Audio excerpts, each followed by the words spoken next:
that you know about some market cycles and generational shifts, let's dive in how to actually research and commit to a market.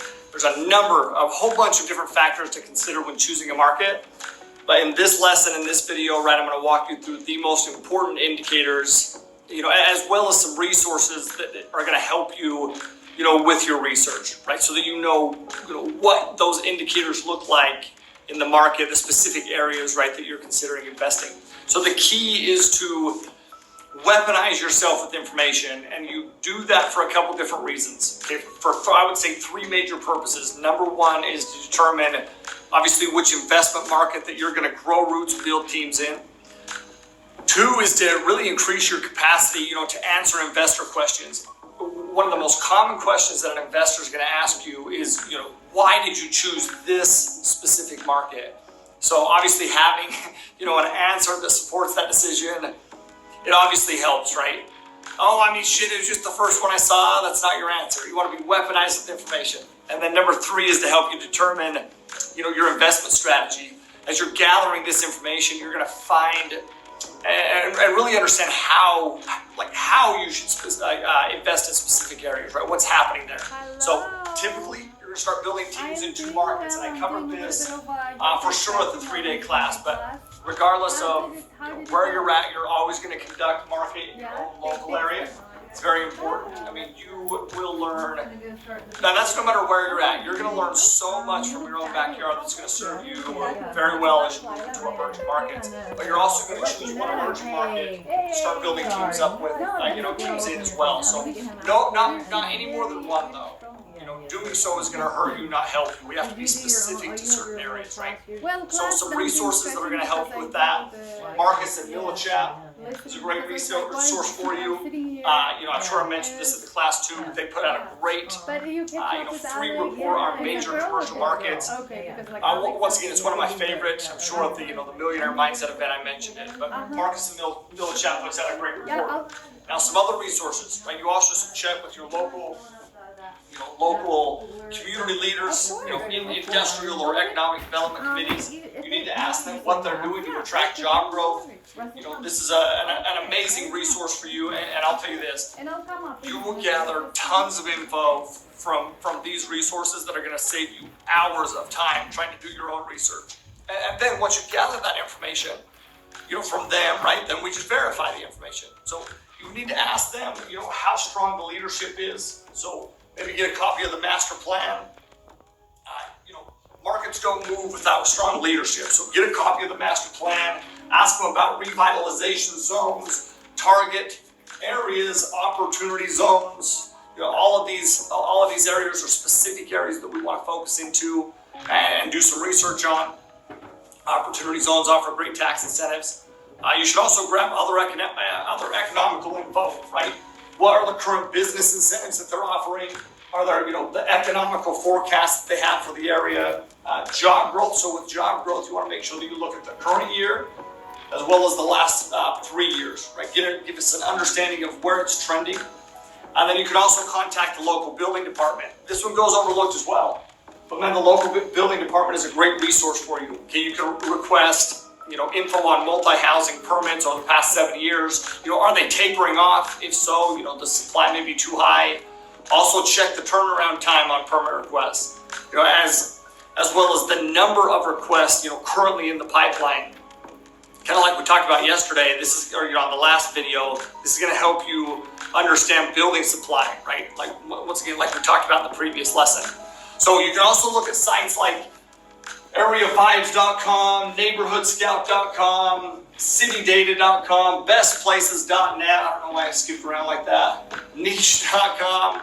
All of these are great sites, and resources to help you understand really your market on a more granular level, right? And the neighborhoods and those kind of specifics within the actual area.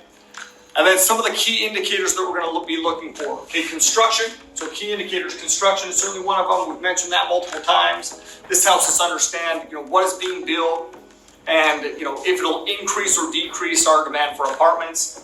Employment is imperative. This is one of the most important indicators because it directly impacts our demand. And then number of households is also very important. So, Household formations is a direct representation of the actual demand. And then household income as well. So household income, is it above or below national average? Or is it on the upswing as well? And then vacancy rates. So vacancy rates, and if vacancy rates and scheduled construction are low, for example, right, then there is a great need for the product we offer, which means we're going to immediately be able to go into a market and increase our rents right out the gates, which we obviously love. We also can look at the area demographics as well. Things like rental rates, general population, is it going up or down, age, race, gender, household income, all of those things help us understand who our tenants are going to be so that we can understand how we can begin to understand how we can appeal to tenant needs. And then lastly is unemployment, obviously imperative. Right? The employment industry helps us understand, what drives the market, meaning what jobs or companies that are in the area, what the unemployment rate looks like, if the jobs are all related to one specific field. Remember, we want, the industry to be, a diverse industry that protects us from sudden downturns, right? So these are all, some of my most favorite resources when it comes to understanding job growth within a specific market. U.S. Census Bureau of Labor Statistics puts out a great report. It's kind of a cluster bomb on there, but it's very good. The Milken Institute is a phenomenal report. They put that report out every January, and they compare the top 200 markets for the previous year. What we're doing is we're looking for markets that have made a significant jump, year over year. So then Expansion Management Magazine, great report. You want to look at their articles that list the top 50 lists and stuff like that. Inman, Site Selection Magazine, REIS, all great, resources. But I would say some of my very favorite resources are commercial real estate brokers. Through the reports that they put out, you'll see that most major brokerage companies put out market reports that cater to the info that we're looking for. So companies like CBRE, Marcus and Millichap, Cushman and Wakefield, Capstone, Berkadia, JLL, all of them put out great reports. And then when all else fails, or even if it doesn't fail, you can also turn right to the almighty Google search. We're looking for things like the top 10 places for job growth or quality of life or cost of doing business, stuff like that. Okay, then other market research. So we need to determine, so as you're researching these areas, right, you're going to realize that there's different markets. Okay, there's 3 different types of markets. You have a primary market, a secondary market, and a tertiary market. So a primary market, these are major cities, typically with a population of a little over 1 million. Secondary markets are typically a sub-market, right, of a major city. They have populations that range anywhere from typically 500,000 to 1 million. And then tertiary markets, smaller markets with populations somewhere in the 200 to 500 range. I always want to say 1,000, right, dollars on there.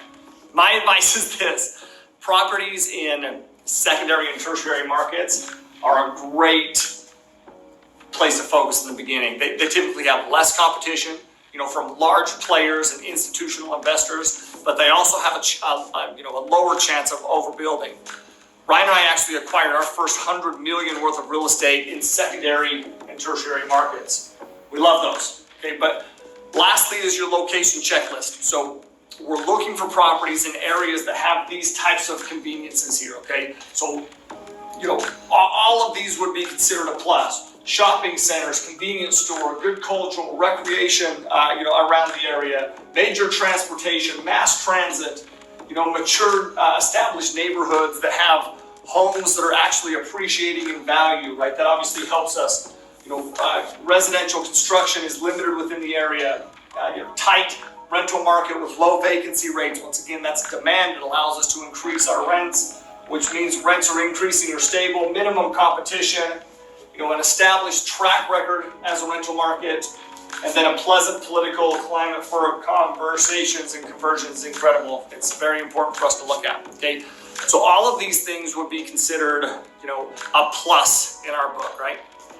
And I'll say this: by the time you've done all of that, you will have a ton of information, more information more than enough information, then you need to make a decision. So make a decision, right? Make a decision on the market. If the research you found is positive, you freaking dive in head first.